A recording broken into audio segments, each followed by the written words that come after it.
ಅದರಿಂದ ನೆಕ್ಸ್ಟ್ ಅವೆಲ್ಲ ಡೆವಲಪ್ ಆದರೆ ನಮಗೆ ಒಂದು 450ರಿಂದ 500 ಹಸುಗಳು ಹಾಲು ಕೊಡೋದು ಬರುತ್ತೆ. ಆಗ ಇನ್ನೂ ಡೈರಿ ನಮಗೆ ಡೆವಲಪ್ ಆಗಿದೆ. ಈಗಲೂ ಸಹ ಏನಂತ ಲಾಸ್ ಇಲ್ಲ ನಮಗೆ ಈಸಿಯಾಗಿ ನಮಗೆ ವರ್ಕೌಟ್ ಆಗ್ತಾ ಇದೆ. ಈಗ 5,000 ಚಿಲ್ಲರೆ ಬರ್ತಾಯಿದೆ ಡೈಲಿ, ಒನ್ ಡೇಗೆ 5,000 ಚಿಲ್ಲರೆ ಬರ್ತಾಯಿದೆ. ಆರಾಮಾಗಿ ಏನು ಟೆನ್ಷನ್ ಇಲ್ಲ ಯಾರಿಗೂ, ಆ ಥರದಲ್ಲಿ ನಡ್ಕೊಂಡು ಹೋಗ್ತಾ ಇದೆ. ಅದು KMF ಕೊಡ್ತಾ ಇಲ್ಲ, ಪರಾಗ್ ಅಂತ ಒಂದು ಕಂಪ್ನಿ ಇದೆ, ಅವ್ರಿಗೆ ಕೊಡ್ತಾ ಇದ್ದೀವಿ. ಪರಾಗ್ ಕಂಪ್ನಿ ಕೊಡ್ತಾ ಇದ್ದೀವಿ. ನೆಕ್ಸ್ಟ್ ನಮ್ಮದೇ ಬ್ರ್ಯಾಂಡ್ ನೆಕ್ಸ್ಟ್ ವೀಕಿಂದ ಸ್ಟಾರ್ಟ್ ಆಗುತ್ತೆ. ಈ ನಮ್ಮ ಕುಟುಂಬ ಅಂತ ಅಂದರೆ ಪೂರ್ತಿ ಅಗ್ರಿಕಲ್ಚರಲ್ಲೇ ಬಂದಿರೋವಂಥದ್ದು. ಯಾವಾಗಲೂ ನಮ್ಮದು ಅಗ್ರಿಕಲ್ಚರ್ ಬಿಟ್ಟು ಏನೋ ಸಣ್ಣ ಪುಟ್ಟದ ಬಿಸ್ನೆಸ್ ಇವಾಗ ಮಾಡ್ಕೊಂಡು ಬಂದಿದ್ದು ಬಿಟ್ಟರೆ, ಹಿಂದಿನಿಂದಲೂ ನಮ್ಮ ತಂದೆ ಅಜ್ಜಿನ ಕಾಲದಿಂದಲೂ ನಾವು ಈ ಕುಟುಂಬದ ಇದರಲ್ಲಿ ಅಗ್ರಿಕಲ್ಚರ್ ಇಂಡಸ್ಟ್ರಿಯಾಗಿ ಬಂದಿರೋದು. ಯಾವ ಒಂದು ಇದರಲ್ಲೂ ಇಂಡಸ್ಟ್ರಿಗಳದ್ದು ಈಗೀಗೆಲ್ಲ ಸ್ವಲ್ಪ ಆ ಕಡೆ ಕಾಂಟ್ರಾಕ್ಟ್ ಆಗ್ಬೋದು, ಈ ಬೇರೆ ಬೇರೆ ಉದ್ಯಮಿಗಳಿಗೆ ಬಂದಿರೋದು ಬಿಟ್ಟರೆ ಹಿಂದಿಂದಲೂ ನಮ್ಮದು ಅಗ್ರಿಕಲ್ಚರೇ. ಈಗ ನಮ್ಮದೇನಾಗಿತ್ತೆ ಅಂತಂದರೆ ಅವಾಗಿಂದನೂ ಒಂದು ಸಾಧನೆ ಮಾಡ್ಕೊಂಡು ಬರ್ತಾಯಿದ್ವಿ. ಯಾವುದೇ ಒಂದು ಇವಾಗೊಂದು ಬೆಳೆ ಮಾಡಬೇಕು ಅಂದರೆ ಎಲ್ಲಿ ಹೊಸ ಟೆಕ್ನಾಲಜಿ ಇದೆ ಅಂಥ ಕಡೆ ಹೋಗಿ ನೋಡೋದು, ಅದನ್ನು ಇಲ್ಲಿ ನಾವು ಅಡಾಪ್ಟ್ ಮಾಡ್ಕೊಳ್ಳೋದು. ಅದರಿಂದ ಕೃಷಿ ಯಾವುದೇ ಕಾರಣಕ್ಕೂ ಲಾಸ್ ಬರೋಲ್ಲ. ನಾವೇನು ಮಾಡ್ತೀವಿ, ಇವತ್ತು ಏನೋ ಒಂದು ಬೆಳೆ ಮಾಡಬೇಕು, ಅದನ್ನು ಬಿಡ್ತೀವಿ. ಯಾವಾಗಲೂ ಮಾಡೋಕ್ಕೆ ಹೋದಾಗ ಏನಾಗುತ್ತೆ ಅಂದರೆ ಅದ್ರ ಈಲ್ಡು ಮತ್ತು ಈ ಥರದ್ದೆಲ್ಲ ಕಡಿಮೆ ಆಗಿ ಬಂದಿದ್ದಾಗಲೇ ರೈತರುಗಳಿಗೆ ಲಾಸ್ ಬರೋದು. ಕರೆಕ್ಟ್ ಟೈಮಿಗೆ ಕರೆಕ್ಟು ಇದನ್ನು ಮಾಡಿದರೆ ಯಾವುದೇ ಕಾರಣಕ್ಕೂ ಲಾಸ್ ಬರೋಲ್ಲ. ಅದರಲ್ಲಿ ಏನಾಗುತ್ತೆ ಅಂತಂದರೆ ಒಂದೇ ಬೆಳೆ ಮಾಡೋದಿಲ್ಲ, ಪೂರ್ತಿ ಏನು ಬೆಳೀತಾ ಇದ್ದೀವಿ ಅದನ್ನು ಒಂದೇ ಮಾಡೋದ್ರಿಂದ ಅದೇನಾಗುತ್ತೆ, ಅದರಲ್ಲೂ ಲಾಸ್ ಬರುತ್ತೆ. ಈಗ ನಾವು ಬೇರೆ ಬೇರೆ ವೆರೈಟಿ ಮಾಡಿದರೆ ಒಂದರಲ್ಲಿ ನಮಗೆ ಪ್ರಾಫಿಟ್ ಬಂದೇ ಬರುತ್ತೆ. ಈಗೇನು ಮಾಡ್ತೀವಿ, ಎಲ್ಲ ಒಂದೇ ಇದನ್ನು ಮಾಡೋಕ್ಕೆ ಹೋದಾಗ ನಾವು ರೈತರುಗಳಿಗೆ ಲಾಸ್ ಆಗುತ್ತೆ. ಅದರಲ್ಲಿ ಒಂದು ಏನಾಗಿದೆ ಅಂದರೆ, ಈಗ ರೈತರುಗಳಿಗೆ ಒಂದು ಮಾರ್ಕೆಟಿಂಗು ಕೊಡ್ತಾಯಿಲ್ಲ. ಇವರು ಮಾರ್ಕೆಟಿಂಗನ್ನು ಡೆವಲಪ್ ಮಾಡ್ತಾಯಿಲ್ಲ. ಇವ್ರು ಏನು ಮಾಡ್ತಾರೆ, ಬೆಳೆ ಬೆಳೆಯೋಕ್ಕೆ ನಮ್ಮ ಅಗ್ರಿಕಲ್ಚರು, ಹಾರ್ಟಿಕಲ್ಚರು ಈ ಥರ ಕಂಪನಿ ಇದನ್ನು ಎಂಪ್ಲಾಯ್ಮೆಂಟ್ ಡೆವಲಪ್ ಮಾಡಿದ್ದಾರೆ. ಅದನ್ನೇ ಇವರು ಯಾವುದಕ್ಕೆ ನಮ್ಮ ಸೇಲ್ಸ್ ಮಾಡೋಕ್ಕೆ ಮಾಡ್ತಾಯಿಲ್ಲ. ಯಾವುದು ನಮ್ಮದು ಇದನ್ನು ಮಾರ್ಕೆಟಿಂಗ್ ಮಾಡೋಕ್ಕೆ ಇವರು ಉತ್ತೇಜನ ಕೊಡ್ತಾಯಿಲ್ಲ. ಏನಿದ್ರು ಡೆವಲಪ್ ಮಾಡೋಕ್ಕೆ ಕೊಡ್ತಾಯಿದ್ರೆ ಬಿಟ್ಟರೆ ಮಾರ್ಕೆಟಿಂದ ಡೆವಲಪ್ ಮಾಡೋಕ್ಕೆ ಅಂತೇಳ್ಬಿಟ್ಟು ಕೊಡ್ತಾಯಿಲ್ಲ. ಇವ್ರು ಯಾರೂ ಬೇಕಿಲ್ಲ. ಈಗ ಎಲ್ಲ ಟೆಕ್ನಾಲಜಿ ಬಂದಿದೆ, ಈಗೇನು ಇವರು ಅವಶ್ಯಕತೆ ಇಲ್ಲ. ಇವ್ರನ್ನೇನು ಮಾಡಬೇಕು ಅಂದರೆ ಇವ್ರನ್ನ ಡೆವಲಪ್ ನಮ್ಮದು ಸೇಲ್ಸ್ ಇದ್ರ ಬಗ್ಗೆ ಯಾವುದು ನಮ್ಮದು ಮಾರ್ಕೆಟಿಂಗ್ ಬಗ್ಗೆ ಇವ್ರನ್ನ ಡೆವಲಪ್ ಮಾಡೋಕ್ಕೆ ಬಿಟ್ಟರೆ ನಮ್ಮ ರೈತರುಗಳಿಗೆ ಯಾವುದೇ ಕಾರಣಕ್ಕೂ ಲಾಸ್ ಬರೋಲ್ಲ. ಈಗ ಏನಾಗಿದೆ ಅಂದರೆ ನಾವು ಬೆಳೀತಿರೋ ಬೆಳೆನೂ ಸಾಕಾಗ್ತಾಯಿಲ್ಲ ನಮಗೆ. ಅದನ್ನು ಯಾರು ತಿನ್ನೋಕ್ಕೆ ಕೊಡ್ತಾ ಇಲ್ವೋ ಅದರಿಂದ ನಮಗೆ ಲಾಸ್ ಬರ್ತಾಯಿದೆ ಇದು ಅಗ್ರಿಕಲ್ಚರಲ್ ಇದರಲ್ಲಿ. ಈಗ ಏನಾಗಿತ್ತು ಅಂತಂದ್ರೆ ನಮಗೆ ಒಂದು 20 ದನಗಳ ಮೇಯ್ಸೋಕ್ಕೆ 80 ದನಗಳ ಮೇಯ್ಸೋಕ್ಕೆ ಬರೀ 20 ಜನ ವರ್ಕರ್ಸ್ ಬೇಕಾಗಿತ್ತು. ಯಾವುದು ಹೈನುಗಾರಿಕೆ ನಾವು ಡೆವಲಪ್ಮೆಂಟ್ ಮಾಡಬೇಕಾದ್ರೆ ಅದೇನಾಯಿತು ಅಂದರೆ ನಾವು ಅದನ್ನು 10 ವರ್ಷದಿಂದಲೂ ನಾವು ಅದನ್ನು ಡೆವಲಪ್ ಮಾಡ್ಕೊಂಬಂದು ಏನು ಮಾಡೋದು, 20 ಜನ ಯಾವ ಹಬ್ಬ ಹುಣ್ಣಿಮೆಗಳು ಏನೂ ರಜೆ ಇಲ್ಲ ಅವರಿಗೆ, 20 ಜನ ಡೈಲಿ ಬೇಕಾಗೋದು. ಅದಕ್ಕೆ ಒಂದು ಸರಿ ಏನು ಮಾಡೋದು, ಏನು ಈ ಥರ ಆಗಿದೆ, 5,000 ನಮ್ಮದು ಇಸ್ರೇಲ್ ನೋಡ್ದು ಹೆಂಗೆ ಇದು ಇಸ್ರೇಲಲ್ಲಿ ಏನು ಮಾಡ್ತಾರೆ, 5,000-6,000 ಹಸುಗಳು ಸಾಕ್ತಿದ್ದಾರೆ ಅಂದರೆ ಹೆಂಗೆ ಮಾಡ್ತಿದ್ದಾರೆ ಅಂತೇಳಿ ಅದೊಂದು ಅಧ್ಯಯನ ಮಾಡಿ ಅವ್ರನ್ನ ಕರೆಸ್ತು, ಇಸ್ರೇಲಿಂದ ಇಲ್ಲಿ ಕರೆಸ್ತು. ಏನು ಇದು ಯಾವ ಥರ ಮಾಡಬೇಕು ಅಂತೇಳಿ ಕರೆಸಿದಾಗ ಅವರು ಒಂದು ಐಡಿಯಾ ಕೊಟ್ಟರು. ಅಲ್ಲಿ ಡೈರಿ ಫಾರ್ಮರ್ ಇದ್ದರು, ಒಂದು ಐಡಿಯಾ ಕೊಟ್ಟರು ಏನು ಮಾಡಬೇಕು ಅಂಥೇಳಿ. ಆಗೇನು ಮಾಡಿದೆ, ಅವರಿಗೆ ಅಲ್ಲಿಂದ ಅವ್ರನ್ನ ಕರೆಸಿ ಇಲ್ಲೊಂದು ಸೆಮಿನಾರ್ ಒಂದು ಇದೆಲ್ಲ ಮಾಡಿದಾಗ ಅವ್ರು ಹೇಳಿದರು ಈ ಥರ ಇದೆ, ಈ ಥರ ಮಾಡಿದರೆ ಆಗುತ್ತೆ ಅಂತ. ನಾವೇನು ಮಾಡಿದೋ ಒಂದು 2-3 ಎಕರೆ ಸಾಕಲ್ವ ಜಾಗ ಅಂತೇಳ್ಬಿಟ್ಟು ಕೇಳಿದೆ ಅವ್ರಿಗೆ. ಅವರು ನೀವು ಡೈರಿ ಮಾಡೋರಲ್ಲ ಬಿಡಿ ಅಂತೇಳ್ಬಿಟ್ಟು ಅವರು ನಮಗೊಂದು ಆ್ಯಕ್ಟ್ ಇದು ಕೊಟ್ಟರು. ಅಂದರೆ ನೀವು ಡೈರಿ ಮಾಡೋರಲ್ಲ, ನೀವು ಸುಮ್ಮನೆ ಏನೋ ದನ ಸಾಕ್ಯಂದು ಹಾಲು ಕರ್ಕೋಬೇಕಷ್ಟೇ ಅಂತಂದರು. ಮತ್ತು ಹೆಂಗೆ ಅಂತ ಕೇಳಿದರೆ ನಮ್ಮಲ್ಲಿಗೆ ಬನ್ನಿ, ನಮ್ಮಲ್ಲಿಗೆ ಬಂದಾಗ ನಿಮಗೆ ಗೊತ್ತಾಗುತ್ತೆ ಯಾವ ಥರ ಮಾಡ್ತೀವಿ ಅಂತೇಳಿ. ಇಲ್ಲಿಂದ ಅಲ್ಲಿಗೆ ಹೋದರು ನಾವು ಇಸ್ರೇಲಿಗೆ ಹೋದಾಗ ಅಲ್ಲಿ ನಮಗೆ ಒಂದು ಐಡಿಯಾ ಕೊಟ್ಟರು. ಒಂದು 15-20 ಡೈರಿನ ನಾವು ಅಲ್ಲಿ ಮೀಟ್ ಮಾಡಿದ್ವು. ಅಲ್ಲಿ ಎಲ್ಲ ಡೈರಿಗಳನ್ನ ಮೀಟ್ ಮಾಡಿದಾಗ ಅಲ್ಲಿಗೆ ಗೊತ್ತಾಯ್ತು ನಮಗೆ ಏನು ಮಾಡಬೇಕು ಅಂತೇಳಿ. ಅಲ್ಲಿಗೆ ಹೋಗಿ ನೋಡ್ಕೊಂಡು ಬಂದಮೇಲೆ ನಮಗೆ ಇದು ಅವ್ರು ಅಲ್ಲಿದ್ದರು ಬರೀ ಒಂದು 5,000 ಹಸುಗಳಿದ್ದರೆ ಒಂದು 25-30 ಜನ ಇದ್ರಿ ಅಲ್ಲಿ ವರ್ಕರ್ಸ್ಗಳು. ಹಾಗೇನು ಮಾಡಿದ್ರು, ಅದನ್ನು ಅಲ್ಲಿಂದ ಎಲ್ಲ ಇದು ಮಾಡ್ಕೊಂಡು ನೋಡ್ಕೊಂಡು ಇಲ್ಲಿ ನಾವು ರೆಡಿ ಮಾಡಿದ್ವು. ಇದು ನಾವು ಈ ಇಂಡಿಯಾದಲ್ಲಿ ಏನಾಗಿದೆ ಅಂದರೆ ಹಿಂದೆ ಉಳ್ತಿದ್ದ ನೇಗ್ಲೆಯ ಅದೇ ಎತ್ತುಗಳು, ಅದೇ ವ್ಯವಸಾಯಕ್ಕೆ ಮಾಡಬೇಕಾಗೋದು. ಒಂದು ಓಲ್ಡ್ ಟೆಕ್ನಾಲಜಿಲಿ ನಾವು ಇನ್ನೂ ಇದ್ದೀವಿ. ಅವರೆಲ್ಲ ಈಗೇನು 100 ಎಕರೆ 50 ಎಕರೆ ಎಲ್ಲ ಮಾಡೋವಷ್ಟು ಟೆಕ್ನಾಲಜಿ ಮುಂದಿದ್ದಾರೆ. ಈಗ ಇದನ್ನು ನಾವೇನು ಮಾಡೋದು, ಇಲ್ಲಿ ಮಾಡಲೇಬೇಕು ಅಂತೇಳಿ ಬಂದು ಅದನ್ನು ಡೈರಿನ ಡೆವಲಪ್ ಮಾಡಿ ಒಂದು 6 ಎಕರೆಲಿ ಬರೀ ಶೆಡ್ ಕಟ್ಟಿದ್ದೀವಿ. 6 ಎಕರೆ ಶೆಡ್ ಕಟ್ಟಿ ಅದಕ್ಕೆಲ್ಲ ಯಾವ್ಯಾವ ಟೆಕ್ನಾಲಜಿಲಿ ಮಾಡಬೇಕು ಅಂತೇಳಿ ಮಾಡಿ ಅಲ್ಲಿ ಇಸ್ರೇಲಿಗಿಂತ ಇನ್ನೂ ಟೆಕ್ನಾಲಜಿ ಚೇಂಜ್ ಮಾಡಿದ್ದೀವಿ. ಇಲ್ಲಿ ಅಡಾಪ್ಟ್ ಮಾಡ್ಕೊಂಡು ಯಾವ್ಯಾವುದು ಅವರು ವೇಸ್ಟ್ ಆಗಿತ್ತು. ಈಗ ಅಲ್ಲೇನಾಗೋದು ಅಂದರೆ ರೌಂಡ್ ಮಾಡಿಬಿಟ್ಟಿದ್ರು ಇದನ್ನು, ಅದು ನಮ್ಮದು ಪಾರ್ಲರ್ ಎಲ್ಲ ರೌಂಡ್ ಮಾಡಿ ಅಲ್ಲಿ ಹೋದರೆ ಸ್ಮೆಲ್ಲು, ಸಿಕ್ಕಾಪಟ್ಟೆ ಸ್ಮೆಲ್ಲು. ಅದರಿಂದ ಅದೇನು ಮಾಡೋದು ಅಂತಂದರೆ ನಾವೆಲ್ಲನೂ ಫುಲ್ ಚೇಂಜ್ ಮಾಡೋದು. ಅದನ್ನು ಚೇಂಜ್ ಮಾಡಿ ನಮ್ಮ ಇದಕ್ಕೆ ನಾವು ಏನು ಮಾಡಬೇಕು ಅಂತ ಇದಿತ್ತು ಅದೆಲ್ಲನೂ ಅಡಾಪ್ಟ್ ಮಾಡ್ಕೊಂಡು ಈಗ ಒಂದು ಸಿಸ್ಟಮೆಟಿಕ್ಕಾಗಿ ಬಂದಿದೆ.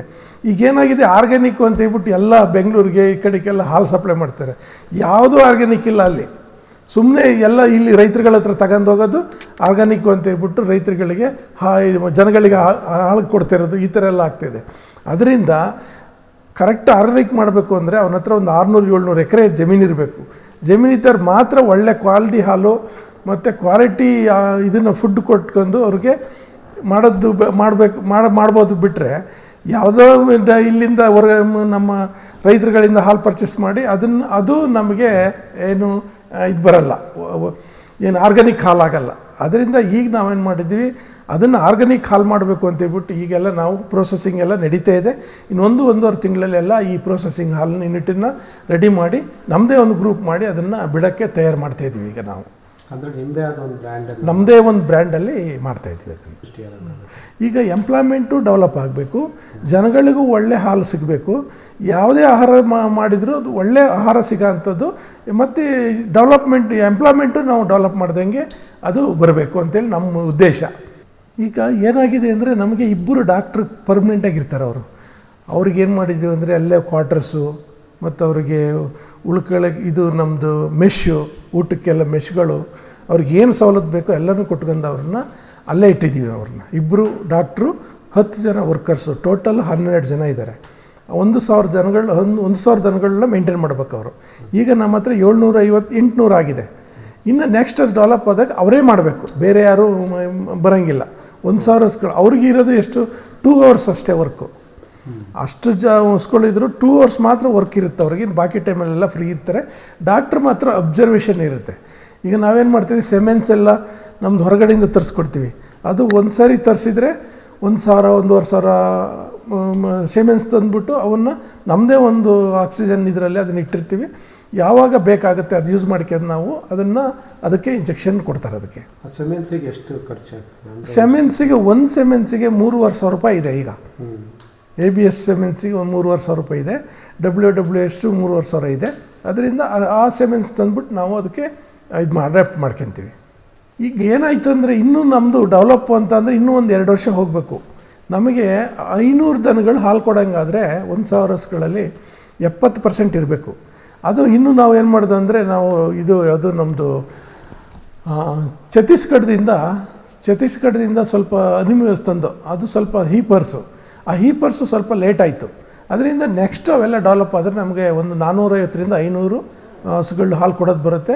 ಆಗ ಇನ್ನೂ ಡೈರಿ ನಮಗೆ ಡೆವಲಪ್ ಆಗಿದೆ. ಈಗಲೂ ಸಹ ಏನಂತ ಲಾಸ್ ಇಲ್ಲ ನಮಗೆ ಈಸಿಯಾಗಿ ನಮಗೆ ವರ್ಕೌಟ್ ಆಗ್ತಾಯಿದೆ.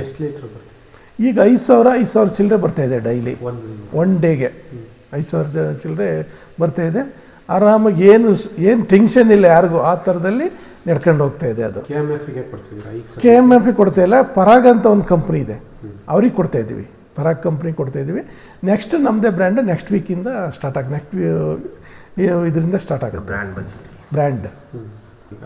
ನಾವು ಹೇಳ್ತೀವಿ ಲಕ್ಷ್ಮಿ ಗ್ರೂಪ್ ಆಗ್ಬೋದು, ಇಲ್ಲ ಅಂತಂದರೆ ಮಗ್ಗೆ ಮನೆ ಅಂತ ಹೇಳ್ಬಿಟ್ಟು ಒಂದು 2 ಇದು ಮಾಡಿದ್ದೀವಿ.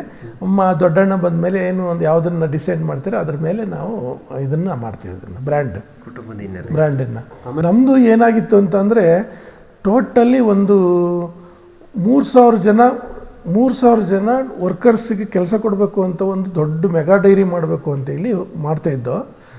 ಸ್ವಲ್ಪ ಹಣ್ಣು ಸ್ವಲ್ಪ ಹುಷಾರಿಲ್ಲದಿರೋದ್ರಿಂದ ಈಗ ಒಂದು ಪ್ಯಾಕಿಂಗು ಮತ್ತು ಗೀಜು ಮತ್ತು ಈ ಒಂದು 2-3 ಐಟಮ್ ಮಾತ್ರ ಮಾಡ್ತಾಯಿದ್ವಿ. ನೆಕ್ಸ್ಟ್ ಅದನ್ನು ಲಾಭ ನಷ್ಟ ನೋಡ್ಕೊಂಡು ಅದೊಂದು 3,000 ಜನ ವರ್ಕರ್ಸ್ ಕೆಲಸ ಸಿಗೋ ಅಂಥ ಒಂದು ಮೆಗಾ ಡೈರಿ ಮಾಡೋಕ್ಕೆ ಎಲ್ಲ ರೆಡಿ ಆಗ್ತಾಯಿದೆ. ಅದು ಜಾಗ ಎಲ್ಲ ನೋಡ್ತಾಯಿದ್ದೀವಿ. ಈಗ ಅದೆಲ್ಲ ರೆಡಿ ಆದಮೇಲೆ ಒಂದು 3,000 ಜನ ಕೆಲಸ ಸಿಗೋ ಅಂಥ ಒಂದು ವ್ಯವಸ್ಥೆ ಆಗುತ್ತೆ ಮುಂದೆ. ನಮ್ಮ ಫಾದರು ನಾವು 6 ಜನ ಮಕ್ಕಳಿದ್ವಿ. 6 ಜನ ಮಕ್ಕಳು, 2 ಹೆಣ್ಮಕ್ಳು, ಅವರೆಲ್ಲ ಹೊರಗಡೆ ಮದುವೆ ಮಾಡಿದ್ವಿ. ಅವರು ನಮ್ಮ ಜೊತೆಲೇ ಬಂದಾಗೆಲ್ಲ ಇರ್ತಾರೆ. ನಾವು ಒಂದೇ ಕುಟುಂಬದಲ್ಲಿ ಇರ್ತೀವಿ. ನಾವು ಈಗ ನಮ್ಮ ದೊಡ್ಡಣ್ಣರೇ ಎಲ್ಲ ಈ ಪೂರ್ತಿ ತಂದೆ ತಾಯಿ ಹೆಸರು ತಂದೆ ತಾಯಿ ತಂದೆ ಇದ್ದಾಗ ಅವರು ಎಲ್ಲ ಪೂರ್ತಿ ನಮ್ಮದು ಅಗ್ರಿಕಲ್ಚರ್ ಇಷ್ಟೇ ಅವರು ಹೆಸರು ಹೇಳಿ ಹೆಸರು ತಂದೆ ಎಮ್ ಜೆ ತಿಮ್ಮೇಗೌಡರು ಅಂತೇಳಿ, ತಾಯಿ ಹೆಸರು ಲಕ್ಷ್ಮಮ್ಮ, ಹೀಗೆ ದೊಡ್ಡವ್ರ ಹೆಸರು ರಂಗಸೋಮಣ್ಣ, ಇನ್ನು ಎರಡನೇರು ರಾಮೇಗೌಡರು, ಮತ್ತು ಮೂರನೇರು ನಮ್ಮ ಶಾಂತಕ್ಕ ಅಂತೇಳಿ, ನಾಲ್ಕನೇರು ಸುನಂದಕ್ಕ ಅಂತೇಳಿ, ಐದನೇನು ನಾನು ಕೃಷ್ಣೇಗೌಡ ಅಂತ, ಆರನೇನು ನಾಗರಾಜ ಅಂತೇಳಿ. ಇಷ್ಟು ಜನ ನಮ್ಮದೊಂದು ಕುಟುಂಬ. ಈ ಕುಟುಂಬದಲ್ಲಿ ಇಷ್ಟು ನಾವು ಸಾಧನೆ ಮಾಡೋಕ್ಕೆ ಅವರವರ ಸಹಕಾರ, ನಮ್ಮ ಮನೇಲಿ ಬಂದಿದ್ದಾರಲ್ಲ ಈ ಸೊಸೆಯರಾಗ್ಬೋದು ಅಥವಾ ನಮ್ಮ ಅತ್ತಿಗೆಯವರಾಗ್ಬೋದು, ಇವರೆಲ್ಲರ ಸಹಕಾರನೂ ಇದೆ. ನಮ್ಮಲ್ಲಿ ಯಾರು ಕೂತು ತಿನ್ನೋ ಅಂತಾರೆ ಒಬ್ಬರೂ ಇಲ್ಲ. ಎಲ್ಲರೂ ಅವರೊಂದು ವೃತ್ತಿ ಮಾಡ್ಕೊಂಡೆ ಇದು ಮಾಡ್ಕೊಂಡು ನಮ್ಮದು ಅಗ್ರಿಕಲ್ಚರ್ ಇದು ಮಾಡಿರೋದ್ರಿಂದ ಎಷ್ಟು ಜನ ಬರಲಿ ಯಾರು ಬರಲಿ ಅವ್ರಿಗೆಲ್ಲ ಸಂತೈಸ್ಕೊಂಡು ಹೋಗೋ ಅಂಥ ಫ್ಯಾಮಿಲಿ. ಅಂದರೆ ಅವ್ರು ಹೊರಗಡೆಯಿಂದ ಬಂದರೂ ಸಹ ಅದೇ ಥರ ಟ್ರೀಟ್ ಮಾಡ್ತಾರೆ. ನಮಗೆಲ್ಲ ಏನು ಮಾಡಬೇಕು, ಯಾವ ಥರ ಇದು ಮಾಡ್ಕೊಂಡು ಹೋಗ್ಬೇಕು, ಊಟ ತಿಂಡಿ ಆಗ್ಬೋದು. ನಾವು ಇಲ್ಲಿಂದ 5 ಗಂಟೆಗೆ ಹೊರಟರು, 5 ಗಂಟೆಗೆ ತಿಂಡಿ ರೆಡಿ ಇರುತ್ತೆ. ರಾತ್ರಿ 5 ಗಂಟೆಗೆ ತಿಂಡಿ ಮಾಡಿಸಿ ಇಲ್ಲಿಂದ ಕಳಿಸೋದು ನಮಗೆ. ಆ ಥರ ಸಿಸ್ಟಮಲ್ಲಿ ನಮ್ಮ ಫ್ಯಾಮಿಲಿ ಬಂದಿರೋದು. ಅದರಿಂದ ಅವರೆಲ್ಲ ಅವ್ರ ಸಪೋರ್ಟಿಂದನೇ ಇಷ್ಟೆಲ್ಲ ನಾವು ಬೆಳೆಯೋಕ್ಕೆ ಕಾರಣ ಆಗಿರೋದು. ಮೊದಲು ಏನು ಮಾಡ್ತಿದ್ದೋ ಅಂದ್ರೆ ನಾವು ಒಂದು 150-200 ಎಕರೆ ಟೊಬಾಕೊ ಮಾಡ್ತಿದ್ದೋ. ಟೊಬಾಕೊ ಹೊಗೆ ಸೊಪ್ಪು ಅಂತೇಳಿ ಒಂದು ಇದು ಬಂದಿತ್ತಲ್ಲ, ಟೊಬಾಕೊ ಮಾಡ್ತಿದ್ವಿ 150-200 ಎಕರೆ. ಅದೇನಾಗೋದಂದ್ರೆ ನಾವು ಬೆಳೆದು ನೋಡ್ತಾ ಇದ್ದೋ, ಈ ವರ್ಷ ಬೆಳೆಯೋದು ಮುಂದಿನ ವರ್ಷಕ್ಕೆ ಅಷ್ಟೇ ಸಾಲ ಆಗೋದು. ಅದರಿಂದ ಏನು ಮಾಡ್ದೋ ಅಂದರೆ ಅದರಿಂದ ಹೊರಗಡೆ ಬರೋಕ್ಕೆ ನಾವು ಒಂದು ಪ್ಲ್ಯಾನ್ ಬಂದು ಈಗ ಏನು ಮಾಡ್ದೋ ಎಲ್ಲ ಇದು ಈ ಪ್ಲ್ಯಾಂಟೇಷನ್ ಮಾಡೋಕ್ಕೆ ಶುರು ಮಾಡ್ದೋ. ಒಂದು ಪ್ಲ್ಯಾಂಟೇಷನ್ ಮಾಡೋದು, ಆ ವರ್ಷ ಕಡಿಮೆ ಮಾಡೋದು ಟೊಬಾಕೊ, ಮತ್ತು ಇನ್ನೊಂದು ವರ್ಷ ಪ್ಲ್ಯಾಂಟೇಷನ್ ಮಾಡೋದು, ಮತ್ತು ಆ ವರ್ಷ ಹಿಂಗೆ ಕಡಿಮೆ ಮಾಡ್ಕೊಂಡು ಟೊಬಾಕೊನ ಬ್ಯಾನ್ ಮಾಡ್ದೋ.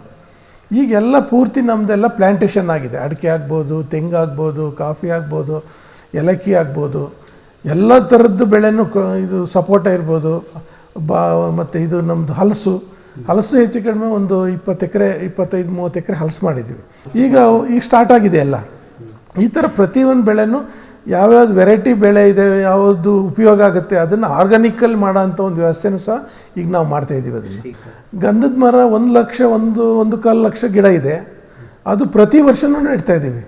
ಪ್ರತಿ ವರ್ಷವೂ ಒಂದು 20,000-30,000 ಗಿಡ ಎಲ್ಲರಾಗಲಿ ಪ್ಲ್ಯಾಂಟೇಷನ್ ಮಾಡ್ತೀವಿ. ಅದನ್ನು ಎಷ್ಟು ವರ್ಷದ ಗಿಡಗಳಿದೆ? ಈಗ ನಮ್ಮ ಹತ್ರ 10 ವರ್ಷದಿಂದನೂ ಇದೆ. 10 ವರ್ಷದಿಂದನೂ ಈಗಲೂ ನೆಡ್ತಾನೆ ಇದ್ದೀವಿ. ಈಗಲೂ ಒಂದು 20,000-30,000 ಗಿಡಗಳನ್ನ ಪ್ಲ್ಯಾಂಟೇಷನ್ ಮಾಡ್ತಾನೆ ಇರ್ತೀವಿ ಯಾವಾಗಲೂ. ಆ ಪ್ಲ್ಯಾಂಟೇಷನ್ ಮಾಡ್ಬೇಕಾದ್ರೆ ಏನು ಮಾಡ್ತೀವಿ ಅಂದರೆ ನಾವು ಫಸ್ಟು ಸಿಲ್ವರು ಅಥವಾ ಮತ್ತು ಬೇವು ಹಾಕ್ತೀವಿ. ಈಗೆಲ್ಲ ಬೇವು 2ನೇ ಸರಿ ಕಟಿಂಗ್ ಆಗಿದೆ. ಈಗ ನಾವು ಗಂಧದೊಳಗಡೆ ಬೇವು ಹಾಕ್ತೀವಿ. ಆ ಬೇವು ಹಾಕಿದ್ದು 2ನೇ ಸರಿ ಕಟಿಂಗ್ ಆಗಿದೆ. 12 ವರ್ಷ ಆಯ್ತು. ಈಗ 12 ವರ್ಷದಲ್ಲಿ 2 ಸರಿ ಕಟಿಂಗ್ ಆಗಿದೆ. ನಾವು ಅದು ದೊಡ್ಡ ತೆಗೆಯೋದು ಮತ್ತು ಗಿಡ ನೆಡೋದು ಅಲ್ಲಿಗೆ. ಈ ಗಂಧದ ಮಧ್ಯೆ ಅದು ತೆಗೆದ್ಬಿಟ್ಟು ನೆಟ್ಟಾಗ ಇದು ನಮಗೆ ಪ್ರಾಫಿಟ್ ಆಯಿತು. ಮತ್ತು ಅದನ್ನು ಮತ್ತೆ ಅದಕ್ಕೆ ಬಂದೇ ಬರುತ್ತೆ. ಮತ್ತು ಇನ್ನೊಂದು 6-7 ವರ್ಷಕ್ಕೆಲ್ಲ ಡೆವಲಪ್ ಆಗಿ ಬಂದ್ಬಿಡುತ್ತೆ ಅದು. ಈ ಥರ ಡೆವಲಪ್ ಮಾಡ್ಕೊಂಡು ನಾವು ಪ್ಲ್ಯಾಂಟೇಷನ್ ಸ್ಟಾರ್ಟ್ ಆದಮೇಲೆ ಹೆಚ್ಚು ಕಡಿಮೆ ಒಂದು 2,000 ಲೋಡು ಮರಗಳನ್ನ ಸೇಲ್ ಮಾಡಿದ್ದೀವಿ. 2,000 ಲೋಡು. ಗಂಧ ಒಂದು 200 ಎಕರೆಲ್ಲಿದೆ. ಒಂದು 200 ಎಕರೆಲ್ಲಿದೆ. ಕಾಫಿ ಒಂದು 200 ಎಕರೆಲ್ಲಿದೆ. ಅದರಲ್ಲೆಲ್ಲ ತೆಗಿತಾ ಇರ್ತೀವಿ ಮತ್ತು ನೆಡ್ತಾ ಇರ್ತೀವಿ. ಟೋಟಲ್ ನಿಮ್ಮ ತೋಟ ಎಷ್ಟು? ತೋಟ ಒಂದು 500-600 ಎಕರೆ ಇದೆ. ಇದು ಪಾಳು ಜಮೀನಿದು. ಇದು ಒಬ್ಬ ಕೇರಳಿಯನ್ಸು ಇದನ್ನು ತಗೊಂಡು ಪಾಪ ಭಾರಿ ಕಷ್ಟಪಟ್ಟ. ಇದನ್ನು ಮಾಡೋಕ್ಕೆ ಡೆವಲಪ್ಮೆಂಟ್ ಮಾಡೋಕ್ಕೆ ಆಗಲೇ ಇಲ್ಲ ಅವ್ನ ಕೈಲಿ. ಫಸ್ಟು ಸ್ಟಾರ್ಟಿಂಗಲ್ಲಿ ಒಬ್ಬ ಕೇರಳಿಯನ್ಸ್ ಇದು ಅವ್ರೇನು ಮಾಡಿದರು, ಅಲ್ಲಿ ಕೇರಳದಲ್ಲಿ ಇರೋರು ಅವರು ಇಲ್ಲಿ ಲೇಬರ್ಸ್ ಎಲ್ಲ ಬಿಟ್ಟರು. ಈ ರೈಟ್ರುಗಳು ಅವರೆಲ್ಲ ಅರ್ಧ ತಿಂದು ಅವ್ರು ಲಾಸ್ ಆಗಿ ಹೋಗಿದ್ರು. ಅದಕ್ಕೆ ಎಷ್ಟಾರ ಆಗಲಿ ಒಟ್ಟರಿಸಿ ಈ ತೋಟ ಸೇಲ್ ಮಾಡಿಬಿಡ್ಬೇಕು ಅನ್ನೋ ದೃಷ್ಟಿಲಿ ಅವರಿದ್ದರು. ಅಷ್ಟೊತ್ತಿಗೆ ನಮಗೂ ಒಂದು ಬೇಕಾಗಿತ್ತು. ಹಂಗಾಗಿ 23ನೇ ವರ್ಷ ಇದರಲ್ಲಿ ಆವಾಗ ತಗೊಂಡು ಇದನ್ನು ಅಲ್ಲಿಂದ ನಾವು ಡೆವಲಪ್ ಬಂದೋ. ಇದನ್ನು ನಾವು ಕಾಫಿಗೆ ಹೋಗ್ತಿರ್ಲಿಲ್ಲ. ನಮ್ಮ ಫ್ಯಾಮಿಲಿ ಎಲ್ಲ ಏನಾಗಿದೆ ಅಂದರೆ ಎಲ್ಲರೂ ಪ್ಲ್ಯಾಂಟರ್ಸೇ ಇರೋದು. ಅವ್ರು ನೋಡಿ ನಾವೇನು ಮಾಡಿದ್ರೆ ನಾವು ಅದೇ ಥರ ಆಗಬೇಕು ಅಂತ ಹೇಳ್ಬಿಟ್ಟು ಕಾಫಿ ಪ್ಲ್ಯಾಂಟೇಷನ್ ಮಾಡ್ದೋ. ನೀರಿಗೆಲ್ಲ ಏನು ಮಾಡ್ತಿದ್ದೀವಿ ಅಂತಂದರೆ ಕೆರೆಗಳು ಮಾಡಿದ್ದೀವಿ. ಮೊದಲು ಇಲ್ಲಿ ಕೆರೆಗಳೇ ಇರಲಿಲ್ಲ. ಎಲ್ಲ ಒಡೆದು ಎಲ್ಲ ಪೂರ್ತಿ ಅವ್ರು ಏನು ಮಾಡಿದ್ರು, ಎಲ್ಲ ಪೂರ್ತಿ ಒಂದು ಕೆರೆ ಇರಲಿಲ್ಲ ಇಲ್ಲಿ. ಅದೇನೋ 3 ಕುಂಟೆ 4 ಕುಂಟೆ ಕೆರೆಗಳಿದ್ದ. ಅವು ಮಾತ್ರ ಹಂಗೆ ಒಡೆದಾಕಿದ್ರು. ಎಲ್ಲ ಕೆರೆಗಳು ಯಾವುದೂ ಇರಲಿಲ್ಲ. ಅದಕ್ಕೆಲ್ಲ ಈಗೇನು ಮಾಡಿದ್ದೀವಿ ಅಂದರೆ ನಾವೇ ಸ್ವಂತ ಜಮೀನಲ್ಲಿ 10 ಎಕರೆ 12 ಎಕರೆ ಈ ಥರ 8 ಎಕರೆ ಈ ಥರ ಕೆರೆಗಳನ್ನ ಅಲ್ಲಲ್ಲೇ ಮಾಡಿದ್ದೀವಿ. ಅಲ್ಲಿಗೆಲ್ಲ ಮಿಷನರಿ ನೀರಿಟ್ಟು ಅದನ್ನು ಹೊಡಿತಾಯಿದ್ವಿ. ಬೋರ್ವೆಲ್ಗಳು ಒಂದು 10 ಇದೆ. ಒಂದು 20 ಬೋರ್ಗಳಿದೆ. ಆ ಬೋರ್ವೆಲ್ ನಾವೇನು ಸ್ಟಾರ್ಟ್ ಮಾಡೋಕ್ಕೆ ಹೋಗಲ್ಲ. ನಾವೇನಿದ್ರು ಕೆರೆ ನೀರನ್ನೇ ಯೂಸ್ ಮಾಡ್ತೀವಿ. ಸಾಕಾಗ್ತಿದೆ ನಮಗೆ ಆಗೋವಷ್ಟು ಈ ಜಾಗಕ್ಕೆ ಆಗೋವಷ್ಟು ನಾವು ಈಗ ಕೆರೆಗಳು ಮಾಡಿಟ್ಟಿದ್ದೀವಿ. ಈಗ ಏನು ಮಾಡ್ತಾಯಿದ್ವಿ, ಇನ್ನೊಂದು ಟೆಕ್ನಾಲಜಿ ಹೊಸದಾಗಿ ಏನು ಮಾಡ್ತಿದ್ದೀವಿ ಅಂದರೆ, ಈ ಕರೆಂಟ್ ಪ್ರಾಬ್ಲಮ್ಮು ಮತ್ತು ಈ ರಿಪೇರಿ ಏನು, ಈ ಮೋಟ್ರುಗಳು ರಿಪೇರಿ ಆದಾಗ ಅವತ್ತು ವರ್ಕರ್ಸಿಗೆ ಕೆಲಸ ಇರೋಕ್ಕಲ್ಲ. ಅದರಿಂದ ಏನು ಮಾಡ್ತಾಯಿದ್ದೀವಿ ಅಂದರೆ, ಹೈಯೆಸ್ಟ್ ಪಾಯಿಂಟಿಗೆ ನಾವೊಂದು ಟ್ಯಾಂಕ್ ಮಾಡ್ತಾಯಿದ್ವಿ. 1 ಕೋಟಿ ಲೀಟ್ರು, 50 ಲಕ್ಷ ಲೀಟ್ರು, 25 ಲಕ್ಷ ಲೀಟ್ರನ್ನ ಹೈಯೆಸ್ಟ್ ಪಾಯಿಂಟಲ್ಲಿ ಮಾಡಿದಾಗ ಏನಾಗುತ್ತೆ ಅಂದರೆ, ಕರೆಂಟ್ ಆಗೇನು ಮಾಡ್ತೀವಿ, ನೈಟ್ ಅಲ್ಲಿಗೆ ಡಂಪ್ ಮಾಡ್ಕೊತಾರೆ. ನೈಟ್ ಡಂಪ್ ಮಾಡ್ಕೊಂಡು ಅಲ್ಲಿಂದ ಡೇ ಟೈಮಲ್ಲಿ ವರ್ಕರ್ಸ್ ಬಂದಾಗ ಅದನ್ನು ಸ್ಪ್ರಿಂಕ್ಲರ್ ಮಾಡ್ಕೊತಾರೆ. ಅದು ವಿತೌಟ್ ಗ್ರಾವಿಟಿಲಿ ಸ್ಪ್ರಿಂಕ್ಲರ್ ಆಗುತ್ತೆ. ಸ್ಪ್ರಿಂಕ್ಲರು, ಡ್ರಿಪ್ಪು, ಈ ಥರದವೆಲ್ಲ ಮಾಡ್ತಾಯಿದ್ವಿ. ಆ ಥರದ್ದು 4-5 ಕೆರೆ ಮಾಡಿದ್ದೀವಿ. ಇದು ಅಲ್ಲದೆ ಈ ಕೆರೆಗಳಲ್ಲದೆ ಅದು 4 ಕೆರೆಗಳನ್ನ ಮಾಡ್ತಾಯಿದ್ದೀವಿ. ಈಗ 3 ಆಗಿದೆ, ಇನ್ನೊಂದು 3 ರೆಡಿ ಮಾಡ್ತಾಯಿದ್ದೀವಿ. ಈಗ ಹೈಯೆಸ್ಟ್ ಪಾಯಿಂಟ್ ಇಲ್ಲಿರುತ್ತೆ ಅಲ್ಲಿ. ಸೆಕ್ಯೂರಿಟಿ ಈಗ ಒಂದು 15 ನಾಯಿಗಳಿದ್ದಾವೆ, 4 ಜನ ಗನ್ಮೆನ್ ಇದ್ದಾರೆ. ಈಗ ಆ ಥರ ನಡೀತಾ ಇದೆ. ಈಗ ನೆಕ್ಸ್ಟ್ ಎಲ್ಲ ಏನಾಗುತ್ತೆ ಅಂದರೆ, ಒಂದು ಚಿಪ್ಪು ಅಂತ ಬರ್ತದೆ, ಅದು ಇದೆ. ಮತ್ತು ಸೆಕ್ಯೂರಿಟಿಗೆ ನಾವು ಇಷ್ಟು ಅವ್ರಿಗೆ ಕಮಿಷನ್ ಮೇಲೆ ಕೊಡ್ತೀವಿ. ಕಮಿಷನ್ ಇಷ್ಟು ನೀನು ತಗೊಬಿಡು, ಈ ಬಂದು ಪ್ರಾಫಿಟಲ್ಲಿ ನಿನಗಿಷ್ಟು, ಅದನ್ನು ನೀನು ನಮಗೆ ಇಷ್ಟು ಕಾಪಾಡಿಕೊಡ್ಬೇಕು ಅಂತ ಹೇಳಿ ಅದನ್ನು ಮಾಡ್ತಾಯಿದ್ವಿ. ಈಗ ನೆಕ್ಸ್ಟಿಂದ ಎಲ್ಲ ಸ್ವಲ್ಪ ಇದಕ್ಕೆ ಸೆಕ್ಯೂರಿಟಿ ಜಾಸ್ತಿ ಮಾಡೋದಕ್ಕೋಸ್ಕರ ಗೌರ್ಮೆಂಟೇ ನಮಗೆ ಸಪೋರ್ಟ್ ಮಾಡ್ತಾಯಿದೆ. ಎಲ್ಲ ಯಾರ್ಯಾರು ಪ್ಲ್ಯಾಂಟೇಷನ್ ಮಾಡಿದ್ದಾರೆ ಅವ್ರಿಗೆಲ್ಲರಿಗೂ ಸಪೋರ್ಟ್ ಮಾಡೋಕ್ಕೆ ಒಂದು ಇದನ್ನೇ ಮಾಡ್ತಾಯಿದ್ವಿ ನಾವು. ಇದ್ರ ಗನ್ ಲೈಸೆನ್ಸ್ ಇರ್ಬೋದು, ಆ ಥರದ್ದು ಏನಾದರೂ ಗೌರ್ಮೆಂಟ್ ಪ್ರೊವೈಡ್ ಮಾಡಿ ಗನ್ ಲೈಸೆನ್ಸ್ ಎಲ್ಲ ನಮಗೆ ಕೊಟ್ಟಿದ್ದಾರೆ. ಈಗ ಇನ್ನೂ ಹೆಚ್ಚಿಗೆ ಸಪೋರ್ಟ್ ಮಾಡೋಕ್ಕೆ ನಾವು ಎಲ್ಲ ಪ್ಲ್ಯಾಂಟರ್ಸು ಅವರಿಗೆ ಒಂದು ಮನವಿ ಕೊಟ್ಟಿದ್ದೀವಿ. ಈ ಥರ ಪ್ರಾಬ್ಲಮ್ ಆಗ್ತಾಯಿದೆ, ನೆಕ್ಸ್ಟ್ ನಮಗೆ ಸೆಕ್ಯೂರಿಟಿ ಬೇಕು ಇನ್ನೂ ಹೆಚ್ಚಿಗೆ ಅಂತೇಳಿ ನಾವು ಒಂದು ಮನವಿ ಕೊಟ್ಟಿದ್ದೀವಿ. ಅದು ನೆಕ್ಸ್ಟ್ ಇದರಲ್ಲೆಲ್ಲ ಆಗುತ್ತೆ. ನಾವು ಇದೊಂದು ಯೂನಿವರ್ಸಿಟಿ ಮಾಡಬೇಕು ಅಂತ ಮನಸ್ಸಲ್ಲಿದೆ. ದೇವರು ಇನ್ನೂ ಶಕ್ತಿ ಕೊಟ್ಟರೆ ಆ ಯೂನಿವರ್ಸಿಟಿ ಮಾಡಿ ತೋರಿಸ್ತೀವಿ. ಅದು ಕೃಷಿಲೇ ನಾವು ಓನಾಗಿ ರೈತರು ಆ ಯೂನಿವರ್ಸಿಟಿ ಮಾಡಬೇಕು ಅಂತ ಒಂದು ಚಾಲೆಂಜ್ ಇದೆ.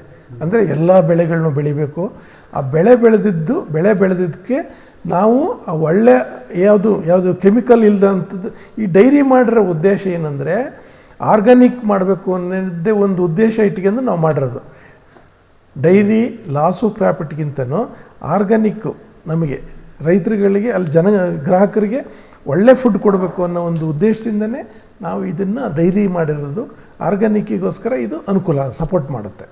ಹಸುಕ್ಕೆ ಕೂಡ ಆಹಾರ ಏನು ಮಾಡ್ತಾಯಿದ್ದೀವಿ ಅಂದರೆ, ಅವರು ಯೂರಿಯಾ ಅದು ಇದೆಲ್ಲ ಹಾಕಿ ಬೆಳೆಸ್ತಾರೆ. ನಾವೇನು ಮಾಡ್ತಿದ್ವಿ, ನಮ್ಮದೇ ಒಂದು 200 ಎಕರೆ ಪ್ಲಾಟ್ ಇದೆ. ಜೋಳ ಬೆಳೆಯೋಕ್ಕೋಸ್ಕರನೇ ಒಂದು 200 ಎಕರೆ ಪ್ಲಾಟನ್ನು ಬಿಟ್ಬಿಟ್ಟಿದ್ದೀವಿ. ಅದಕ್ಕೆ ಜೋಳ ಬೆಳೆಯೋಕ್ಕೆ ಇನ್ನೊಂದು ಸ್ವಲ್ಪ ನಾವೇನು ಮಾಡ್ತಿದ್ವಿ, ಹೊರಗಡೆಯಿಂದ ಪರ್ಚೇಸ್ ಮಾಡ್ತಾಯಿದ್ದೀವಿ. ಈಗ ಅದನ್ನು ನೆಕ್ಸ್ಟ್ ಎಲ್ಲ ನಾವು ಅದನ್ನಕ್ಕೂ ಬೇರೆ ಒಂದು ಮಾರ್ಗದರ್ಶನ ಮಾಡಿ ನಮ್ಮಲ್ಲೇ ಬೆಳೆಯೋ ಅಂಥ ಒಂದು ವ್ಯವಸ್ಥೆ ಮಾಡ್ತಾಯಿದ್ವಿ. ಈಗ ಅದರಲ್ಲೇ ಆ ಒಂದು ಮೆನೂರಲ್ಲೇ ನಾವು ಗಿಡಗಳಿಗೆ ಹಾಕ್ಬೋದು, ಬೇರೆ ಇದಕ್ಕೆಲ್ಲ ಹಾಕ್ಬೋದು. ಅದನ್ನು ನಾವು ಈಗೆಲ್ಲ ಗಿಡಗಳಿಗೂ ಮಾಡ್ತಾಯಿದ್ವಿ. ನೆಕ್ಸ್ಟ್ ಎಲ್ಲ ಒಂದು ಆರ್ಗ್ಯಾನಿಕ್ ಇದು ಫಾರ್ಮ್ ಫುಲ್ ಆಗುತ್ತೆ. ಇದು ಈಗ ನಮ್ಮದ್ರಲ್ಲೇ ಸಾಕಷ್ಟು ಆಗ್ತಾಯಿದೆ. ಈಗ ಹೆಚ್ಚು ಕಡಿಮೆ ಒಂದು ವರ್ಷದಲ್ಲಿ ಒಂದು 4,000 ಲೋಡು ನಮಗೆ ಗೊಬ್ಬರ ಸಿಗ್ತಾಯಿದೆ ಇಷ್ಟು ದನಗಳಲ್ಲಿ. ಮತ್ತು ಇನ್ನೊಂದು ಸ್ಪ್ರೇಗೆ ನಾವೇನು ಮಾಡ್ತಾಯಿದ್ವಿ ಅಂದರೆ, ಈ ಒಂದು ಟ್ಯಾಂಕ್ ಮಾಡಿದ್ದೀವಿ. ಆ ಸ್ಲರಿ ಬರುತ್ತಲ್ಲ, ಸ್ಲರಿಯೆಲ್ಲನೂ ಏನು ಮಾಡ್ತೀವಿ, ಒಂದು ಇದರಲ್ಲಿ ಬರುತ್ತೆ ಅದನ್ನು 15 ದಿವಸಕ್ಕೆ ಇದು ಮಾಡಿಬಿಟ್ಟು ಅದನ್ನು ಸ್ಪ್ರಿಂಕ್ಲರ್ ಮಾಡ್ತೀವಿ. ಅದನ್ನು ಡೈರೆಕ್ಟಾಗಿ ಅದು ಏನಾಗುತ್ತೆ ಅಂತಂದರೆ, ಇನ್ನು ನಮ್ಮದು ಹುಳ ಅದು ಇದೆಲ್ಲ ಅವಾಯ್ಡ್ ಆಗುತ್ತೆ. ಫುಲ್ಲು ಯಾವುದು ಕ್ರಿಮಿಕೀಟಗಳು ಜಾಸ್ತಿ ಸೇರಲ್ಲ ನಮ್ಮ ತೋಟದಲ್ಲಿ, ಅದೂ ಅವಾಯ್ಡ್ ಆಗುತ್ತೆ. ಅದರಿಂದ ಇವೆಲ್ಲ ಒಂದು ಸಿಸ್ಟಮಾಗಿ ಮಾಡೋಕ್ಕೆ ಒಂದು ವ್ಯವಸ್ಥೆ ಈಗೆಲ್ಲ ರೆಡಿ ಮಾಡ್ಕೊತಿದ್ದೀವಿ. ಅದನ್ನು ನಾವು ಇಷ್ಟು ದಿನ ಏನು ಮಾಡ್ತಾಯಿದ್ದೀವಿ, ಏನೋ ಒಂದು ಸಪೋರ್ಟಾಗಿ ಎಲ್ಲರಿಗೂ ಮಾಡ್ಕೊಂಡು ಹೋಗಲಿ ಅನ್ನೋ ಒಂದು ದೃಷ್ಟಿಲಿ ಹೋಗ್ತಾಯಿದ್ದೋ. ಈಗ ಏನಾಗಿದೆ ಅಂದರೆ, ನಮ್ಮ ತಾಲೂಕಲ್ಲಿ ಡೆವಲಪ್ಮೆಂಟ್ ಆಗಲಿ ಮತ್ತು ಇದು ನಮ್ಮ ಫಾರ್ಮರ್ಗಳಿಗೆ ನೀರಾಗಲಿ ಸಿಗ್ತಾಯಿಲ್ಲ. ಈ ಟೂರಿಸಮ್ ಆಗ್ಬೋದು, ಮತ್ತು ಡೆವಲಪ್ಮೆಂಟ್ ಆಗ್ಬೋದು, ಆಮೇಲೆ ನಮ್ಮ ಇರಿಗೇಷನ್ ಆಗ್ಬೋದು. ಇರಿಗೇಷನ್ ಏನಾಗಿದೆ ಅಂದರೆ, ನಮ್ಮ ಅರ್ಕಲಗೂಡು ತಾಲೂಕಲ್ಲಿ ಅಷ್ಟಾಗಿರೋ ಇದು ಎಲ್ಲೂ ಆಗಿಲ್ಲ. 2 ಹೊಳೆ ಇಟ್ಕೊಂಡಿದ್ದೀವಿ ನಾವು. 2 ಹೊಳೆ ಇಟ್ಕೊಂಡು ನಾವು ಮಾಡ್ತಾ ಇರೋದೇನೋ ಬೋರ್ವೆಲ್ ನೀರು ಕುಡಿತಾಯಿದ್ವಿ. ಆ ಸ್ಥಿತಿಲಿದ್ದೀವಿ ನಾವು. ಅದರಿಂದ ನಮಗೆ ಬೇಕಾಗಿರೋದು ಜನಗಳಿಗೆ 2 ಜೀವನದಿಗಳು ಹರಿತಿದ್ದಾವೆ. ಅದರಲ್ಲಿ ಜೀವನದಿಗಳನ್ನ ನಾವು ಬೇರೆ ಕಡೆಗೆ ಹರಿಯಾಕ್ಬಿಟ್ಟು ನಾವು ಬೋರ್ವೆಲ್ ನೀರು ಕುಡಿತಾಯಿದ್ದೀವಿ. ಆ ದುಸ್ಥಿತಿ ಬಂದಿರೋದ್ರಿಂದ ಅದು ಮೊದಲನೇ ಇಂಪಾರ್ಟೆಂಟು ಅಂದರೆ, ರೈತರುಗಳಿಗೆ ವಿತೌಟ್ ಇದರಲ್ಲಿ ನೀರು ಕೊಡಬೇಕು. ನಮಗೆ ಅರ್ಕಲಗೂಡು ತಾಲೂಕಿಗೆ ವಿತೌಟ್ ಮಿಷನರಿಲಿ ವಾಟರ್ ಸಪ್ಲೈ ಮಾಡೋ ಅಂಥ ಒಂದು ವ್ಯವಸ್ಥೆನೂ ಆಗಬೇಕು. ಅದು ಮುಂದೊಂದು ದಿನ ನಾವು ಅದನ್ನು ಮಾಡೇ ತೀರಿಸ್ತೀವಿ. ಅದು ನಮ್ಮ ಗುರಿಯಾಗಿದೆ. ಮತ್ತು ರಾಮನಾಥಪುರ ಅನ್ನೋದೊಂದು ಇದು ದಕ್ಷಿಣ ಕಾಶಿ ಅನ್ನೋದು ಕ್ಷೇತ್ರ. ಅದು ಆ ಕ್ಷೇತ್ರದಲ್ಲಿ ದೇವಸ್ಥಾನಗಳೆಲ್ಲ ಬಿದ್ದೋಗ್ತಿದ್ದಾವೆ. ಅದನ್ನು ನಮ್ಮ ದೃಷ್ಟಿಯಲ್ಲಿ ಅದನ್ನು ಡೆವಲಪ್ಮೆಂಟ್ ಮಾಡಬೇಕು ಅನ್ನೋ ಒಂದು ಉದ್ದೇಶ ನಮ್ಮದಾಗಿದೆ. ಅದನ್ನು ಸಹ ಮಾಡ್ತೀವಿ. ಆಮೇಲೆ ಈಗ ನಮ್ಮಲ್ಲಿ ಏನಾಗಿದೆ ಅಂದರೆ ಯೂತ್ಸು ಸಿಕ್ಕಾಪಟ್ಟೆ ಆಗಿದ್ದಾರೆ. ಯೂತ್ಸಿಗೆ ಕೆಲಸನೇ ಇಲ್ಲ. ಇಲ್ಲಿಂದ ಬೆಂಗಳೂರಿಗೆ ಹೋಗ್ತಾರೆ. ಆ ಬೆಂಗಳೂರಲ್ಲಿ ಎಲ್ಲಿ ಒಂದು 2 ತಿಂಗಳು 3 ತಿಂಗಳು ಮಾಡ್ತಾರೆ. ಅಲ್ಲಿಂದ ಕೆಲಸ ಮಾಡೋಕ್ಕೆ ಸುಸ್ತಾಗಿ ಬಂದು ಮತ್ತೆ ಇಲ್ಲೂ ಇಲ್ಲ ಅಲ್ಲೂ ಇಲ್ಲ, ಆ ಥರ ಒಂದು ಪರಿಸ್ಥಿತಿಯಲ್ಲಿ ನಿರ್ಮಾಣ ಆಗಿದೆ. ಅವ್ರಿಗೇನಾರ ಮಾಡಿ ಇಲ್ಲೇ ಒಂದು ಉದ್ಯೋಗ ಸೃಷ್ಟಿ ಮಾಡಿ ಒಂದು 10,000 ಜನಕ್ಕೆ ಒಂದು ಉದ್ಯೋಗ ಕೊಡೋವಂಥ ಒಂದು ವ್ಯವಸ್ಥೆ ಆಗ್ಬೋದು. ಅದನ್ನು ಮಾಡೋವಂಥ ಒಂದು ಕನಸಿದೆ ಈ ಒಂದು ಕ್ಷೇತ್ರದಲ್ಲಿ. ನಾವೇನಾದ್ರು ಒಳ್ಳೆಯದಾಗಿ ಬಂದರೆ ಈ ಒಂದು 3 ಕ್ಷೇತ್ರ ಇವನ್ನ ನಾವು ರೆಡಿ ಮಾಡಿ ಇದನ್ನು ಮಾಡಬೇಕು ಅಂತ ಒಂದು ಛಲ ಇದೆ. ಅದು ದೇವ್ರ ಇಚ್ಛೆ. ದೇವ್ರು ಒಳ್ಳೇದು ಮಾಡಿದರೆ ಇವೆಲ್ಲ ಮಾಡೋಕ್ಕೆ ನಮ್ಮಲ್ಲಿ ಒಂದು ಗುರಿ ಇದೆ. ನಮಗೇನು ಅಲ್ಲಿ ರಾಜಕಾರಣದಿಂದೆಲ್ಲ ದುಡಿಬೇಕು ಅನ್ನೋದಾಗಲಿ ಬೇರೆದು ಇದೇನಿಲ್ಲ. ಇದು ಮಾಡಬೇಕು ಅಂತ ಒಂದು ಗುರಿ ಇದೆ. ಅದನ್ನು ಮಾಡಿ ತೋರಿಸ್ತೀವಿ. ವಿತೌಟ್ ಮಿಷನರಿ ವಾಟರ್ ಸಪ್ಲೈ ಅಂತ ಅಂದರೆ ಹೈಯೆಸ್ಟ್ ಪಾಯಿಂಟಲ್ಲಿ ಟ್ಯಾಂಕ್ ಕಟ್ಟಬೇಕು. ಗ್ರಾವಿಟಿ ಲೆವೆಲ್ ಅಂದರೆ ಏನಾಗುತ್ತೆ ಅಂದರೆ ಈ ಒಂದಿನ ಬಿಟ್ಟು ಒಂದಿನ ರೈತರುಗಳಿಗೆ ಬೆಳೆಗೆ ನೀರು ಕೊಡದೆ ಹೋದರೆ ಇದಾಗುತ್ತೆ, ಒಣಗೋಗುತ್ತೆ. ಆದ್ದರಿಂದ ವಿತೌಟ್ ಅಂತ ಅಂದರೆ ಏನು ಮಾಡ್ತೀವಿ, ಹೈಯೆಸ್ಟ್ ಪಾಯಿಂಟಲ್ಲಿ ನೀವು ಇದನ್ನು ಟ್ಯಾಂಕ್ಗಳು ಮಾಡಬೇಕು. ಈಗ ಎಷ್ಟು ಒಂದು ಏರಿಯಾಕ್ಕೆ ಎಷ್ಟು ಟ್ಯಾಂಕ್ ಬೇಕು ಅಂತೇಳ್ಬಿಟ್ಟು ಒಂದು ಟ್ಯಾಂಕ್ ಮಾಡಬೇಕು. ಆ ಟ್ಯಾಂಕಿಗೆ ನಮ್ಮದು ಹೊಳೆಯಿಂದ ಬಂದದ್ದನ್ನು ಲಿಫ್ಟ್ ಮಾಡಬೇಕು. ಲಿಫ್ಟ್ ಮಾಡಿ ಅಲ್ಲಿಂದ ಗ್ರಾವಿಟಿಲಿ ಅವರಿಗೆ ಇದನ್ನು ಕೊಟ್ಟಾಗ ಅವರಿಗೆ ಏನು ಅನುಕೂಲ ಆಗುತ್ತೆ. ಈಗೇನು ಮಾಡ್ತಿದ್ದೀವಿ ಅಂದರೆ ಒಂದು 40-50 ಅಡಿ ಆಳದಲ್ಲಿ ನಾವು ನಾಲೆ ತಗೊಂಡು ಹೋಗಿದ್ದೀವಿ. ಆ ನಾಲೆ ನೀರು 40-50 ಅಡಿ ಹೋದಾಗ ನಮ್ಮೂರಿಗೆ ಆಗಲ್ಲ, ಅದು ಬೇರೆ ತಾಲೂಕು ಬೇರೆ ಡಿಸ್ಟ್ರಿಕ್ಗಳಿಗೆ ಹೋಗ್ತದೆ. ಬಿಟ್ಟರೆ ಅದು ಒಂದು ಪ್ರಾಬ್ಲಮ್ ಆಗ್ತಾಯಿದೆ. ಇಲ್ಲಿ ಹೆಚ್ಚು ಕಡಿಮೆ ಒಂದು 40 ಅಡಿ ಆಳದಲ್ಲಿ ಹೋಗಿದೆ ಇನ್ನು ನಮ್ಮ ನಾಲೆ. 40 ಅಡಿ ಆಳದಲ್ಲಿ ಹೋದ್ರೆ ಎಷ್ಟು ಜನಗಳಿಗೆ ನೀರಾಗ್ಬೋದು. ಆಮೇಲೆ ಅದು ನೀರು ಬಿಟ್ಟಿದ್ದು ಎಲ್ಲಿ ಹೋಗುತ್ತೆ, ಅದು ಒಂದು ಮಟ್ಟ ಇದ್ದರೆ ನೀರು ನಿಲ್ಲುತ್ತೆ, ಇಲ್ಲದ್ರೆ ಏನಾಗುತ್ತೆ ಎಲ್ಲ ಮತ್ತೆ ಸಮುದ್ರಕ್ಕೆ ಹೋಗುತ್ತೆ, ಮತ್ತೆ ಹೊಳೆಗೆ ಹೋಗುತ್ತೆ. ಅದರಿಂದ ಅದು ಮಾಡಬೇಕಾದ್ರೆ ವಿತೌಟ್ ಗ್ರಾವಿಟಿಲಿ ಪೈಪ್ಲೈನಲ್ಲಿ ನೀರು ಕೊಡೋದ್ರಿಂದ ಮಾತ್ರ ಸಾಧ್ಯ ಆಗುತ್ತೆ. ಬಿಟ್ಟರೆ ನೀವು ನಾಲೆ ಹೊಡೆದು ನೀರು ಕೊಡ್ತೀವಿ ಅಂತ ರೈತರಿಗೆ ನೀರು ಕೊಡ್ತೀವಿ ಅಂದರೆ ಅದು ನಾಲೆ ನೀರು ತಗೊಂಡು ಅವನು ಬೆಳೆ ಮಾಡೋಕ್ಕೆ ಸಾಧ್ಯನೇ ಇಲ್ಲ. ಅದೊಂದು ಕಾನ್ಸೆಪ್ಟ್ ನಮ್ಮಲ್ಲಿ ಅದು ಚೆನ್ನಾಗಿದೆ. ಅದು ಮಾಡೋಕ್ಕೆ ಒಂದು ಅವಶ್ಯಕತೆ ಇದೆ. ಇನ್ನು ಶಿಕ್ಷಣದ ಬಗ್ಗೆ ನಮ್ಮ ಇದರಲ್ಲಿ ಯಾವುದು ನಮ್ಮದು ಇದೇ ಇಲ್ಲ, ಯಾವುದು ಇಂಜಿನಿಯರಿಂಗ್ ಕಾಲೇಜ್ ಇಲ್ಲ. ಆಮೇಲೆ ಇನ್ನೊಂದು ಮೆಡಿಕಲ್ ಕಾಲೇಜ್ ಒಂದು, ಇಂಜಿನಿಯರಿಂಗ್ ಕಾಲೇಜ್ ಒಂದು, ಮತ್ತು ಇನ್ನೊಂದು ಡಿಗ್ರಿ ಕಾಲೇಜು.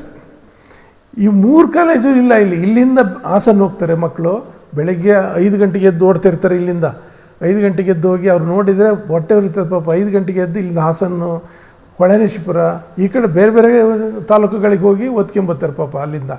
ಅದರಿಂದ ಇವೆಲ್ಲ ಇಲ್ಲೇ ಆಗಬೇಕು ನಮ್ಮ ತಾಲೂಕಲ್ಲೇ. ಆದರೆ ಇದು ಒಂದು ಬೆನಿಫಿಟ್ ಆಗುತ್ತೆ. ಅದನ್ನು ಮುಂದೆ ಒಂದು ದಿನ ನಾವೇನಾದ್ರು ಯೋಚನೆ ಮಾಡಿ ಇವನು ಮಾಡೋಕ್ಕೂ ನಮಗೆ ಶಕ್ತಿ ಇದೆ, ಅದನ್ನು ಮಾಡ್ತೀವಿ. ಈಗ ಏನಾಗಿದೆ ಅಂದರೆ ನಮ್ಮಲ್ಲಿ ನಾವು ರೈತರುಗಳೇ ಸೋಂಬೇರಿಗಳಾಗ್ಬಿಟ್ಟಿದ್ದೀವಿ.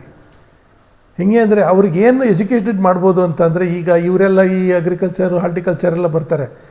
ಅವ್ರೇನು ಮಾಡ್ತಾರೆ ಅಂದರೆ ಅವ್ರ ಬಗ್ಗೆ ಹೇಳೋಗ್ತಾರೆ, ಏನು ಹಿಂಗೆ ಮಾಡಬೇಕು, ಅದೇ ಹಳೆಯ ಮೆಥಡಲ್ಲಿ ಅವರು ಅಗ್ರಿಕಲ್ಚರ್ ಆಗ್ಬೋದು ಹಾರ್ಟಿಕಲ್ಚರ್ ಆಗ್ಬೋದು. ಅದರಿಂದ ನಮ್ಮ ರೈತರುಗಳಿಗೆ ಬೇರೆ ರೈತರನ್ನ ಇಂಟ್ರೊಡ್ಯೂಸ್ ಮಾಡಬೇಕು. ಇಂಟ್ರೊಡ್ಯೂಸ್ ಮಾಡಿ ಅಥವಾ ಹೊರದೇಶಗಳಿಗೆ ಕಳಿಸಿ ಅವ್ರಿಗೆ ಮೈಂಡನ್ನ ವಾಶ್ ಮಾಡಬೇಕು. ನಾವು ಯಾವ ಥರ ಮಾಡಬೇಕು, ಏನು ಮಾಡೋದು ಅಂತೇಳ್ಬಿಟ್ಟು. ನಮಗೆ ಎಲ್ಲಿ ನಾವು ಎಡುಕ್ತಾ ಇದ್ದೀವಿ ಅಂತಂದರೆ ಸಬ್ಸಿಡಿ ಕೊಡೋದ್ರಲ್ಲೇ ನಾವು ತಪ್ಪು ಮಾಡ್ತಾಯಿದ್ದೀವಿ. ಯಾವ ರೈತರಿಗೆ ಸಬ್ಸಿಡಿ ಕೊಡ್ತಾ ಇದ್ದಾರೋ ಅಲ್ಲೇ ಪ್ರಾಬ್ಲಮ್ ಆಗ್ತಾ ಇರೋದು. ಸಬ್ಸಿಡಿ ಎಲ್ಲ ತೆಗೆದು ಯಾರು ಕಷ್ಟಪಟ್ಟು ಬೆಳಿತಾನೆ ಆ ಬೆಳೆದಂಥ ರೈತನಿಗೆ ಒಳ್ಳೆ ರೇಟ್ ಕೊಟ್ಟರೆ ನಮಗೆ ಒಳ್ಳೆ ಆಹಾರನೂ ಬೆಳ್ಕೊಡ್ತಾರೆ, ಒಳ್ಳೆ ಉತ್ಪತ್ತಿನೂ ಆಗುತ್ತೆ. ನಮ್ಮ ಇದಕ್ಕೂ ರೈತ ಸಮುದಾಯಕ್ಕೂ ಒಳ್ಳೆ ಇದಾಗದಂಗೆ ಆಗುತ್ತೆ.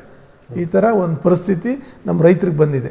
ಯಾವಾಗ ಸಬ್ಸಿಡಿ ಕೊಡೋಕೆ ಹೋಗ್ತಾರೆ ಆಗಲೇ ನಮಗೆ ರೈತರುಗಳಿಗೆ ಪ್ರಾಬ್ಲಮ್ ಆಗ್ತಾ ಇರೋದು. ಏನು ಸಬ್ಸಿಡಿ ಬೇಡಿ, ಈ ಸಬ್ಸಿಡಿ ದುಡ್ಡನ್ನೇ ತೆಗೆದು ಅವ್ನು ಬೆಳೆದನಿಗೆ ಬೆಳೆ ಕೊಡಿ, ಅವರೇ ಇನ್ನೂ ಹೆಚ್ಚಿಗೆ ಬೆಳೆದು ಕೊಡ್ತಾರೆ ಅವರು. ಅದರಿಂದ ಆ ಥರ ಮಾಡಿದರೆ ಅನುಕೂಲ ಆಗುತ್ತೆ. ರೈತರುಗಳು ಹೇಳಬೇಕಷ್ಟೇ, ನೀನು ಸಬ್ಸಿಡಿ ಬೇಡಪ್ಪ, ನಮಗೆ ಬೆಳೆದಿದ್ದೀವಲ್ಲ ಅದಕ್ಕೆ ಕರೆಕ್ಟಾಗಿ ಬೆಳೆ ಕೊಡು. ನಾವು ಹಾರ್ಟಿಕಲ್ಚರ್ ಅಗ್ರಿಕಲ್ಚರ್ನ ಇವರೆಲ್ಲ ಸ್ಟಾಪ್ ಮಾಡಿ ಅವ್ರನ್ನ ನಮಗೆ ಏನು ಮಾರ್ಕೆಟಿಂಗ್ ಮಾಡೋಕ್ಕೆ ಕೊಡಿ. ನಾವು ಬೆಳೆದಂಥದ್ದನ್ನು ಮಾರ್ಕೆಟಿಂಗ್ ಮಾಡಿಕೊಡಿ. ಇದೆಲ್ಲ ಬೇಡ ನಿಮಗೆ, ಏನು ನೀವು ಹೇಳೋಕ್ಕೆ ಬರಬೇಕಾಗಿಲ್ಲ, ಬೆಳೆಯೋದನ್ನು ನಾವು ಬೆಳಿತೀವಿ, ಅದನ್ನು ಮಾರ್ಕೆಟಿಂಗ್ ಮಾಡೋಷ್ಟು ಶಕ್ತಿ ನಿಮಗೆ ಕೊಡಿ.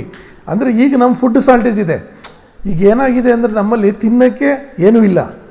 ಯಾವುದೋ ಒಂದು ಈಗ ಈ ಸಿಕ್ಕಿದ್ದನ್ನು ತಿಂತಾರೆ, ಏನು ಈ ಎಮರ್ಜೆನ್ಸಿ ಸಿಗ್ತದೆ ಅದನ್ನೇ ತಿಂತಾರೆ. ಆದರೆ ಅದನ್ನು ಮಾರ್ಕೆಟಿಂಗ್ ಮಾಡಿ ಅವ್ರ ಮನೆ ಬಾಗಿಲಿಗೆ ತಲುಪಿಸಿದರೆ ಒಳ್ಳೆ ಫುಡ್ ಸಿಗುತ್ತೆ, ಒಳ್ಳೆ ಪೌಷ್ಟಿಕಾಂಶದ ಆಹಾರ ಸಹ ಜನಗಳಿಗೆ ಸಿಗುತ್ತೆ. ಅದು ಬಿಟ್ಟಿಲ್ಲ, ಇವರು ಎಲ್ಲೋ ಮಾರ್ಕೆಟಿಂಗ್ ಮಾಡಿರ್ತಾರೆ.